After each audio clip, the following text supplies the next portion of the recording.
First, go to the lock screen. If your screen is inactive, click anywhere or press any key to activate it.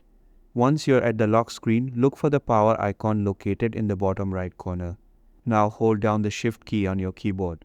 While holding it, click on the power icon and select Restart. Keep holding the Shift key until your computer restarts and takes you to a screen titled Choose an Option. From there, select Troubleshoot, then click on Advanced Options. In the Advanced Options menu, choose Startup Settings. You'll see a description of the changes that will be made. Click the Restart button to continue.